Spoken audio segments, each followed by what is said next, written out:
Hello दोस्तों, स्वागत है आपका कैंसर क्यों पर। मैं हूं वसीम खान। दोस्तों, मैं एक रेक्टल कैंसर सर्वाइवर हूं और एक क्लोनोस्टोमी पेशेंट हूं। ठीक है। इसके अलावा दोस्तों, अगर किसी को कैंसर होता है तो इसका मतलब ये तो नहीं है कि वो जीना छोड़ दे।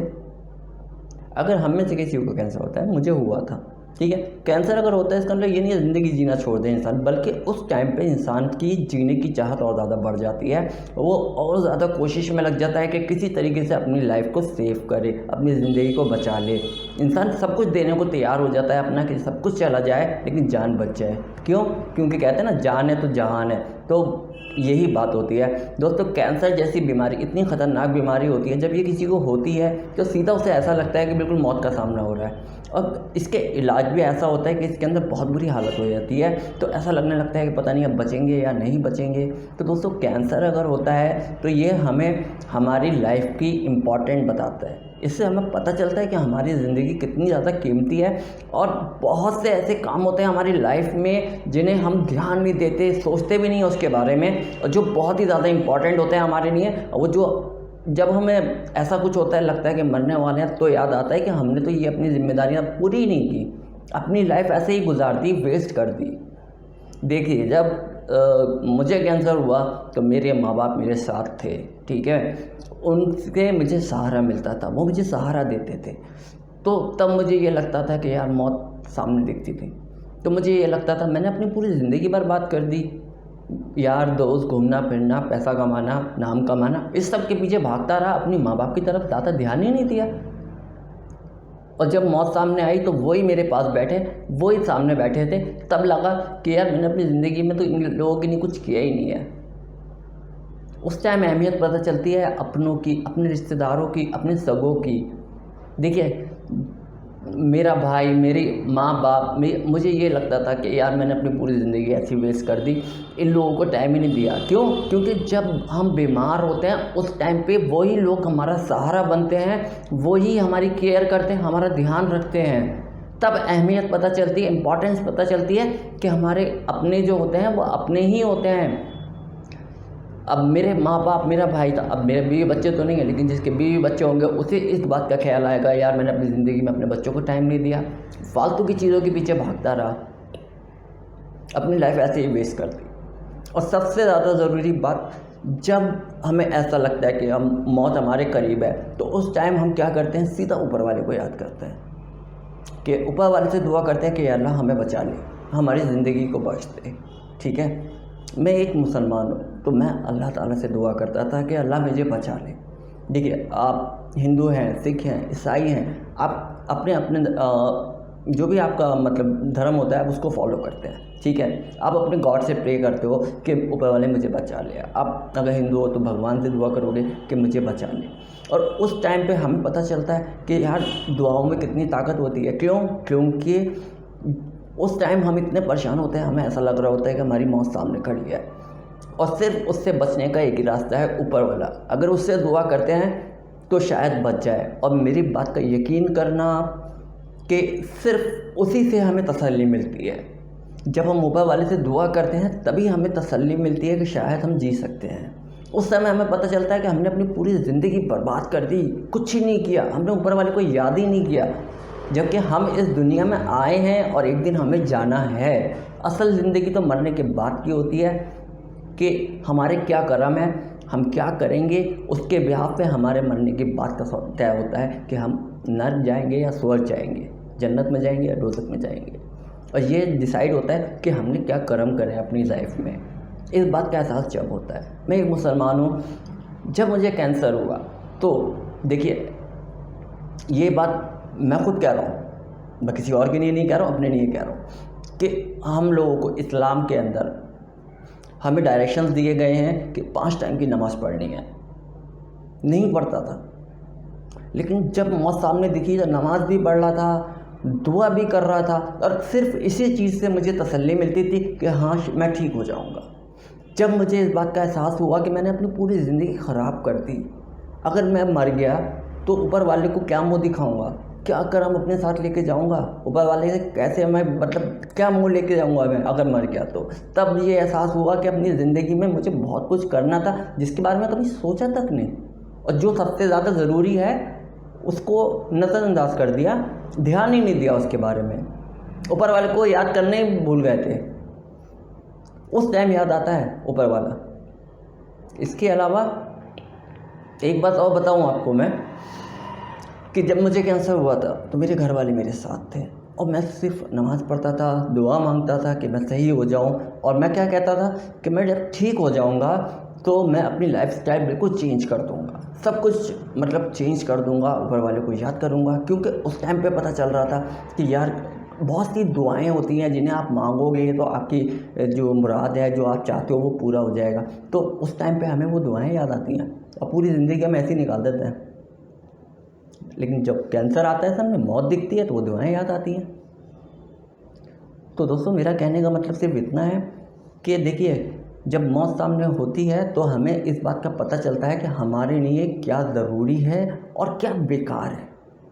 हमें अपनी ज़िंदगी में किस चीज़ की इम्पोर्टेंस है और किस चीज़ की इम्पोर्टेंस नहीं है, इस बात का पता चलता है। और उस समय हमें एहसास होता है कि जो चीज़ हमारे लिए इम्पोर्टेंट है हमने उसकी तरफ कभी ध्यान ही नहीं दिया, और जो अननेसेसरी चीज़ें हैं उनके पीछे पूरी ज़िंदगी भागते रहे। तब इस बात का एहसास होता है, हमें अपनी ज़िंदगी का पता चलता है कि हमने अपनी लाइफ में क्या किया है और हमें क्या करना चाहिए था। तो उस टाइम पे सोचते हैं कि जब हम बच जाएंगे तो हम ऐसा करेंगे, वैसा करेंगे, अपना लाइफस्टाइल चेंज कर देंगे, ऊपर वाले को रोज़ याद करेंगे, ये सब करेंगे, अपने घर वालों को टाइम देंगे, मतलब बहुत कुछ सोचते हैं, ठीक है। लेकिन मैं आपको एक बात और बता दूं, इस दुनिया में सबसे बुरी चीज़ कोई अगर है वह है इंसान। मैं अपने आप को कह रहा हूँ। क्यों? आज मैं ये सोच रहा था कि मुझे वीडियो बनानी थी आप लोगों के लिए, तो मैं ये सोच रहा था कि यार जब मैं बीमार हुआ था तो मेरे साथ क्या क्या परेशानी आई थी, ताकि मैं आप लोगों को उसके बारे में बता सकूं। तब मुझे इस बात का ध्यान आया कि जब मैं बीमार हुआ था तो मैं रो रो के ऊपर वाले से दुआ करता था, नमाज़ें पढ़ता था कि मैं बच जाऊं, मैं ठीक हो जाऊं, और ये सोचता था कि जब ठीक हो जाऊंगा तो फिर नमाज़ें पढ़ूंगा, ऊपर वाले को याद करूंगा, अच्छे काम करूंगा, ये सब कुछ करूंगा। लेकिन मैं खुद बेशर्मी के साथ ये बात कह रहा हूँ कि आज मुझे इस बात का एहसास हो रहा है कि ठीक होने के बाद मैंने कुछ ही नहीं किया, और उल्टा बीमारी का बहाना बना लिया कि साहब मैं तो बीमार हूँ, मैं तो नमाज नहीं पढ़ सकता, मैं तो ऐसा नहीं कर सकता, मैं तो वैसा नहीं कर सकता। उल्टा बीमारी का बहाना ले लिया मैंने। तो ऐसा नहीं करना चाहिए किसी को। आज मुझे इस बात का एहसास हुआ कि मैंने क्या सोचा था, क्या करा था और अब क्या कर रहा हूँ, ये बहुत गलत है, ऐसा नहीं करना चाहिए। और दूसरी बात, अगर कैंसर अगर हुआ है आपको तो आपको उसका इलाज कराना चाहिए। कैंसर एक बीमारी है, कैंसर मौत नहीं है। कैंसर एक बीमारी है जिसका टाइम पे इलाज कराएंगे तो आप ठीक हो सकते हो। और आपको कैंसर से बचाने वाला कोई डॉक्टर नहीं है, ऊपर वाला है।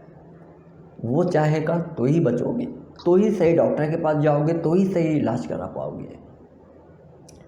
जब मैंने अपनी मौत को करीब से देखा था तो मुझे एहसास हुआ यार कि मेरे पेरेंट्स की कितनी इम्पोर्टेंस है मेरे लाइफ में, मेरे ब्रदर की कितनी इम्पोर्टेंस है मेरे लाइफ में, ऊपर वाले की कितनी इम्पोर्टेंस है मेरे लाइफ में। लेकिन सही होने के बाद सब भूलता चला गया। तो दोस्तों मैं यही कहना चाह रहा हूँ कि देखिए, कैंसर अगर होता है तो ये एक बीमारी है, इससे डरना नहीं चाहिए, इसका इलाज कराना चाहिए। और सही मायनों में तो कैंसर एक ऐसी बीमारी है जो आपकी लाइफ की इम्पोर्टेंस बताती है आपको, कि आपकी लाइफ कितनी इम्पोर्टेंट है। और आपको ये चीज़ें बताता है, मतलब ये चीज़ें पता चलती हैं कैंसर होने से कि लाइफ में आपने क्या क्या गलत करा और आपको क्या करना चाहिए था। तो उस समय आप इस बात का फैसला कर पाते हो कि आने वाले टाइम पे मुझे क्या करना है। देखिए, किसी की मौत अगर सामने है और वो पिछली बातों पर पछता रहा है और मर जाता है तो वो चीज़ अलग है। लेकिन कोई अगर ऐसा सोचता है कि मुझे कैंसर जैसी बीमारी हो गई है, मैं बचूंगा या नहीं बचूंगा, उस टाइम वो पछताता है और सोचता है कि जो गलतियां मैंने अपनी लाइफ में की थी वो नहीं करूंगा, अपने घर वालों को टाइम दूंगा, ऊपर वाले के लिए टाइम निकालूंगा, ऊपर वाले से दुआ करूंगा, ये सब कुछ सोचता है। और सही होने के बाद इस सब चीज़ों को भूल जाता है। तो ये बहुत गलत है। तो कैंसर आपको आपकी लाइफ की इम्पोर्टेंस बताता है और आपको ये सब कुछ बताता है कि आपकी लाइफ में एक्चुअली में क्या इम्पोर्टेंट है, सही मायने में आपके लिए क्या ज़रूरी है, ये आपको पता चलता है उस टाइम पर। जब आपको ऐसा लगता है कि आपकी मौत सामने खड़ी है। तो मेरे साथ भी ऐसे ही हुआ था कि मुझे कैंसर हुआ था, तो बस कुछ नहीं काम आया था मेरे, कुछ काम नहीं आया था। किसी चीज़ से मुझे तसल्ली नहीं मिलती थी, किसी चीज़ से मुझे सेटिस्फैक्शन नहीं होता था। सिर्फ ऊपर वाले से जब मैं दुआ करता था, प्रे करता था, नमाज़ पढ़ता था, तो मुझे एहसास होता था कि हाँ, कुछ मैं सेटिस्फाई होता था, कि कुछ सेटिस्फैक्शन मुझे मिलता था। अदरवाइज़ किसी चीज़ से कोई सेटिस्फैक्शन नहीं मिलता था। उस टाइम पे लगता था कि मैंने अपनी ज़िंदगी में कितने बुरे बुरे काम करे, सब याद आता था, और क्या क्या गलतियाँ करी सब याद आती थी। तो जब किसी को कैंसर होता है तो उसको रोता है, वो रोता है, परेशान होता है, हाथ पैर मारता है कि बच जाओ। तो दोस्तों, अगर आपको कैंसर है या हुआ था और आप बच गए हो, तो मेरी तरह गलती मत करना जैसे मैंने की। आज मैंने इस बारे में सोचा है और मुझे बहुत अफसोस है, और मैं अपनी लाइफस्टाइल को चेंज करूँगा। तो आप लोगों को भी यही करना है कि अपने लाइफस्टाइल को चेंज करना है, और जो चीज़ें आपकी लाइफ में इम्पॉर्टेंट हैं उनके बारे में सोचिए, और हिसाब लगाइए कि अगर आप कल मर जाओगे तो आज आपके लिए क्या ज़रूरी है करना। तो उससे आपको ज़िंदगी जीने का एक सही रास्ता मिलेगा, ऐसा मुझे लगता है। ठीक है, तो इस वीडियो में मैं कोई बीमारी के बारे में नहीं बताऊंगा, कोई इलाज के बारे में नहीं बताऊंगा। मैं सिर्फ ये बताऊंगा कि जब कैंसर होता है, मौत सामने दिखती है, तो हमें क्या फ़ील होता है। और जो फील होता है वो मैंने आपको बताया, और जो हम सोचते हैं वो भी मैंने बताया, और करते क्या है ये भी बता दिया। कि सोचते तो हैं कि बच जाएंगे तो अपनी लाइफ चेंज कर देंगे, लाइफस्टाइल बदल देंगे, और जो चीज़ें इंपॉर्टेंट है उनको फॉलो करेंगे। लेकिन हम इंसान ऐसे होते हैं कि लौट के वापस उसी पटरी पर आ जाते हैं जिस पटरी पर सही बीमार होने से पहले थे। तो ऐसा नहीं करना चाहिए। तो यही मैसेज देना चाह रहा था इस वीडियो के अंदर आपको मैं। और बता दूं दोस्तों कि कैंसर और कोलोनोस्टोमी से रिलेटेड बहुत सारी ऐसी वीडियोस हैं जो मैंने अपने चैनल पे अपलोड की हुई हैं उन लोगों के लिए जिन लोगों को ये बीमारी है, ताकि उन लोगों को अगर इस बीमारी से आपको कोई भी सवाल है आपके मन में इस बीमारी से रिलेटेड, तो आपको उसका आंसर मेरे चैनल पे मिल जाएगा। 99% आपको आपके क्वेश्चंस का आंसर मेरे चैनल पे मिल जाएगा, आप जाके सर्च करो। और अगर आपको कोई जवाब चाहिए और नहीं मिलता उसका जवाब आपको मेरे चैनल पे, तो आप मुझे कमेंट कर सकते हो, मैं आपको आंसर ज़रूर करूँगा, 100% आंसर करूँगा, मैं सबको आंसर करता हूँ। ठीक है, इसके अलावा दोस्तों चैनल को सब्सक्राइब कर देना, ताकि आने वाले टाइम पे आपको सारे वीडियोस टाइम पे मिलते रहें, और बेल आइकन को भी ऑन कर देना। और मैं हर वीडियो में कहता हूँ कि आप वीडियो को लाइक करो या मत करो, मुझे फ़र्क नहीं पड़ता। मुझे सिर्फ एक मैसेज देना होता है आप लोगों को, और मुझे वो मैसेज आप तक पहुँच जाता है मेरी वीडियो से, इतना काफ़ी है। लेकिन एक बात और है, मेरे 1000 से ज़्यादा सब्सक्राइबर्स हैं, लेकिन व्यूज़ बहुत कम आता है। मुझे नहीं पता ऐसा क्यों होता है। मेरे वीडियो बनाने में कोई कमी है तो मुझे कमेंट करके बताइए, या कोई कमी है तो बताइए मुझे, क्योंकि इतने कम व्यूज़ और इतने ज़्यादा फॉलोअर्स मेरी समझ में नहीं आता ऐसा क्यों होता है। तो चलिए, वीडियो बहुत लंबा हो गया दोस्तों, आज की वीडियो में इतनी बात करते हैं, और इसके बाद में वीडियो और बनाऊंगा, बहुत सारी वीडियोस बनाऊंगा इसके इलाज के ऊपर, टेस्टिंग के ऊपर, खर्चे के ऊपर, सारी वीडियोस बनाऊंगा। तो सब्सक्राइब कर देना चैनल को, ताकि सारे वीडियोस आपको टाइम पे मिलते रहें। चलिए, आज की वीडियो में इतना ही, मिलता है अगले वीडियो में।